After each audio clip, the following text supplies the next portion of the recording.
Hello everyone, আসসালামু আলাইকুম। কেমন আছেন আপনারা সবাই? Welcome back to life with Mobasira. তো আজকে অনেক দিন পর একটা ব্লগ নিয়ে আপনাদের সামনে হাজির হলাম। আর আজকের ভিডিওটা শুরু করছি একদম সকাল থেকে। সকালে ঘুম থেকে উঠে নাস্তা করা অলরেডি হয়ে গেছে। আমার মা আর বোন বাইরে চলে গেছে, একটু কাজ ছিল। আর আমি এখানে আজকে বাসার সমস্ত দায়িত্বে আছি, একদম সমস্ত কিছু বিছানা গোছানো থেকে শুরু করে অল। তো সকালে উঠে এখানে সেই কাজটাই করে নিচ্ছি। ফার্স্ট অফ অল বিছানাটা ঠিক করে নিলাম। আর এইখানে সকালে নাস্তা খাওয়ার পর কিছু সবজি বেশি হয়ে গিয়েছিল, সেটাকে একটা বক্সে ভরে এখন ফ্রিজে রেখে দেব। তারপর এইখানে ডিপ ফ্রিজের ওপরটা একটু মুছে নিচ্ছি। আর এর উপরে যে ট্রেটা থাকে সেই ট্রেটাও দিয়ে নিলাম। আর আমি এখানে আগে থেকে কিছু পেঁয়াজ ভিজিয়ে রেখেছিলাম, আজকে ডিম ভুনা করব, তাই অনেক পেঁয়াজ লাগবে। আর আমার যাতে পেঁয়াজের খোসাটা ছাড়াতে ইজি হয় এই জন্য পানিতে ভিজিয়ে রেখেছিলাম। আর এই পেঁয়াজের পানিটা আমি গাছে দিব, এটাও আরেকটা কারণ ছিল। আর এই তো অলরেডি আমি পেঁয়াজটাকে কেটে এখানে চুলায় রান্না বসিয়ে দিয়েছি। আমি পার্সোনালি একটু শর্টকাট ওয়েতে কাজ করতে পছন্দ করি, এর জন্য ডিমটা আগে না ভেজে এখানে দিয়ে দিলাম। একবারে পেঁয়াজও ভাজা হয়ে যাবে, আবার আমার ডিমটাও হয়ে যাবে। তো এখানে ডিমের উপরে আমি লবণ, হলুদ আর মরিচ দিয়ে ডিমটাকে ভেজে একটু উঠিয়ে রেখে নেব। দেন এখানে বাদবাকি মশলা দিয়ে ডিমটাকে ভুনা করে নেব।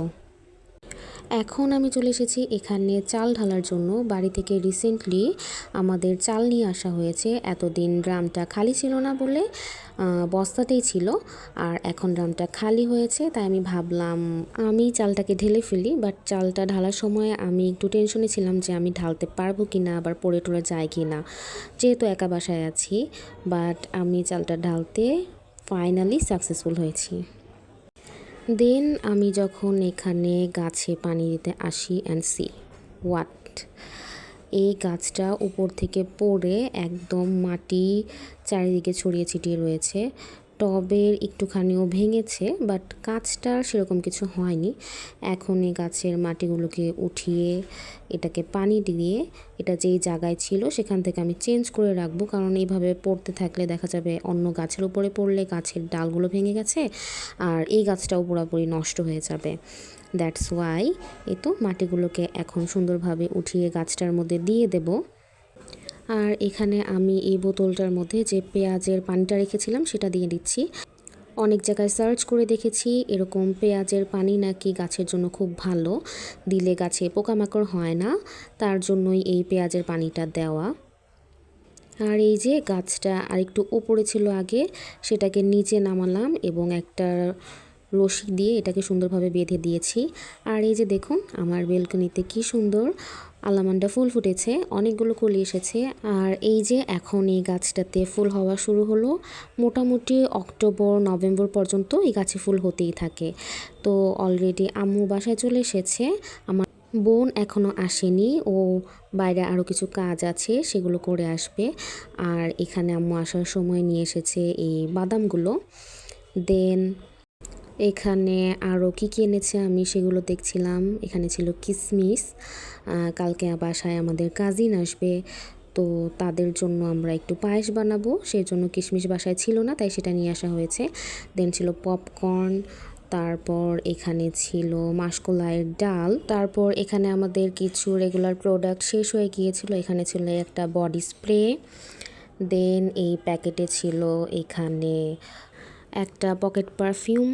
দেন আরও ছিল ফেস জেলটা একদমই শেষের পথে, তাই আজকে নিয়ে আসা। দেন এখানে ছিল হচ্ছে হেয়ার কালার।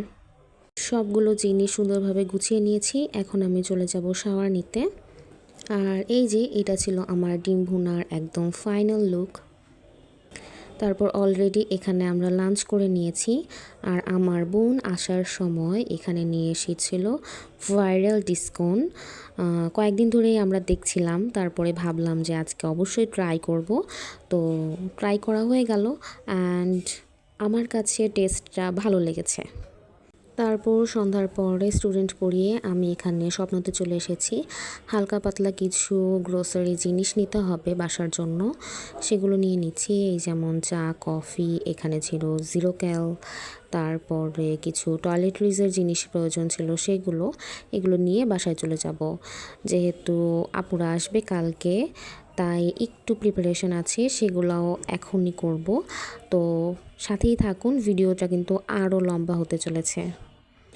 তারপরেই তো বাসায় এসে এখানে দেখছি আম্মু পায়েস বসিয়ে দিয়েছেন। আর এই যে এই পাশের চুলায় হচ্ছে নেহারি। পায়েসটাকে আমি সুন্দর করে 2টা বাটিতে সার্ভ করে নিয়েছি। আর এখন উপর থেকে কিশমিশ দিয়ে দেব। সেদিন রাত্রে আমি আর কোনো ক্লিপস নেইনি। আর আপুরা সকালবেলা এসেছে, তখনও কোনো ক্লিপস নেওয়া হয়নি। আমরা গল্পে এতটাই মশগুল ছিলাম।